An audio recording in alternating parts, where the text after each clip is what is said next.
लोहरदगा उपायुक्त संदीप कुमार मीणा अचानक सदर अस्पताल का निरीक्षण करने पहुंच गए।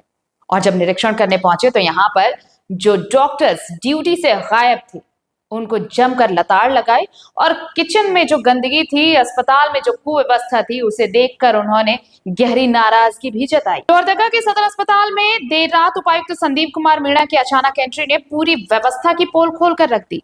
बिना किसी सूचना के पहुंचे उपायुक्त ने जैसे ही निरीक्षण शुरू किया, अस्पताल की कई खामियां एक एक कर सामने आती चली गई। सबसे पहले उन्होंने चिकित्सकों के रोस्टर ड्यूटी पंजी को खंगाला, जहां ड्यूटी में ढिलाई के संकेत मिलते ही उनके तेवर सख्त हो गए। सिविल सर्जन को साफ शब्दों में चेतावनी दी गई कि रोस्टर के मुताबिक हर हाल में डॉक्टर की मौजूदगी सुनिश्चित करें, वरना कार्रवाई तय है। निरीक्षण के दौरान अस्पताल की साफ सफाई की हालत भी संतोषजनक नहीं मिली। कई जगह गंदगी और अव्यवस्था देखकर उपायुक्त ने कड़ी नाराजगी जताई और तत्काल व्यवस्था दुरुस्त करने का निर्देश दिया। इसके बाद उन्होंने जनरल वार्ड, पुरुष वार्ड, मैटरनिटी वार्ड, प्रसव कक्ष और एसएनसीयू वार्ड का निरीक्षण किया। उनसे बातचीत भी की और मरीजों से बातचीत कर उन्होंने इलाज की असल स्थिति जानी। कुछ मरीजों ने दवाइयों और इलाज को लेकर संतोष जताया, लेकिन कईयों ने समय पर सुविधा नहीं मिलने की बात खुलकर कही, जिसने पूरी व्यवस्था पर सवाल खड़े कर दिए हैं। निरीक्षण के दौरान सबसे चौंकाने वाली बात तब सामने आई जब अस्पताल का आईसीयू बंद मिला। ये देखते ही डीसी का रुख और सख्त हो गया।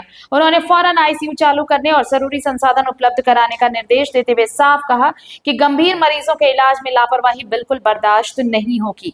अस्पताल की व्यवस्था को कसने के लिए उपायुक्त ने एसडीएम सदर को सीधे मॉनिटरिंग की जिम्मेदारी सौंपने का निर्देश दिया। साथ ही प्रशिक्षु उपसमाहर्ता की भी रोस्टर के अनुसार तैनाती करने को कहा गया, ताकि हर दिन अस्पताल की गतिविधियों पर कड़ी नजर रखी जा सके। अस्पताल कर्मियों को पहचान पत्र जारी करने के निर्देश भी दिए गए ताकि जवाबदेही तय हो सके।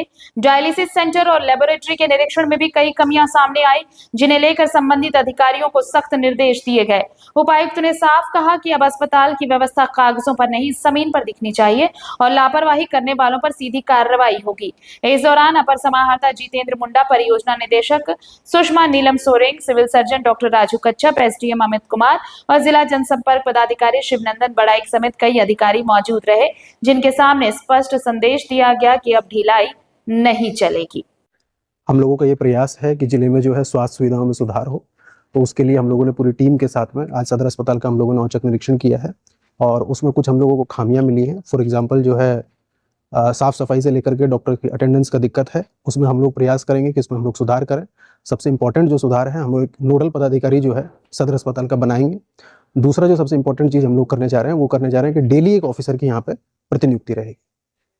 हम लोग क्योंकि आज पहला दिन है, हम लोगों ने पहला इंस्पेक्शन किया है, तो जो जो सुधार संभव है आज हम लोगों ने डिटेल में हर चीज़ को नोट किया है और जो जो सुधार संभव है, जिस भी चीज़ में दिक्कतें हैं, सारी चीज़ को लेकर के हम लोग सदर अस्पताल को पूरे राज्य में बेहतर बनाने की कोशिश करें।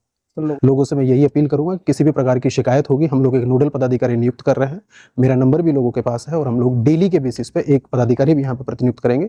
किसी भी प्रकार की दिक्कत हो, अटेंडेंस की, डॉक्टर की प्रेजेंस की या आयुष्मान कार्ड की या बाकी किसी प्रकार की दिक्कत हो, हम लोगों को बताएं, हम लोग उसका रेजोल्यूशन करने का भरसक प्रयास करेंगे। हम लोग सीसीटीवी को डेली बेसिस पे मेरे चैम्बर में भी लगा हुआ है, हम लोग उसको डेली बेसिस पे मॉनिटर कर रहे हैं कि सदर अस्पताल में क्या गतिविधि चल रही है, कौन पेशेंट आ रहा है।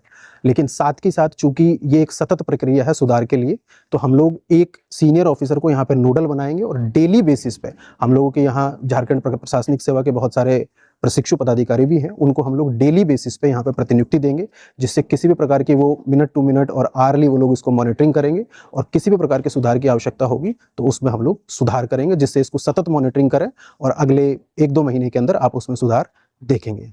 तो लोहरदगा ब्लड बैंक कब से सुचारू रूप से चलता है? मैं अभी ब्लड बैंक का भी निरीक्षण नहीं कर पाया हूं, मैं क्योंकि अभी देर रात हो गई है। मैं कल ब्लड बैंक का निरीक्षण करूंगा और जो सदर अस्पताल के छूटे हुए अनुषंगी जो इकाइयां हैं उनका भी मैं आज निरीक्षण नहीं कर पाया हूं, उनका भी मैं कल निरीक्षण करूंगा और उसमें भी क्या क्या सुधार हो सकते हैं और ब्लड बैंक को हम लोग किस तरीके से बेहतर बना सकते हैं उसका भी हम लोग प्रयास करेंगे, साथ ही साथ बाकी स्वास्थ्य सेवाओं पर। और हम लोग फ्यूचर में जो है न केवल सदर अस्पताल बल्कि बाकी CHCs, HSCs, PHCs सबका निरीक्षण करेंगे और उनमें किस तरीके से बेहतर सुविधाएं हम लोग दे सकते हैं उसका हम लोगों का पूरे जिला प्रशासन का प्रयास रहेगा।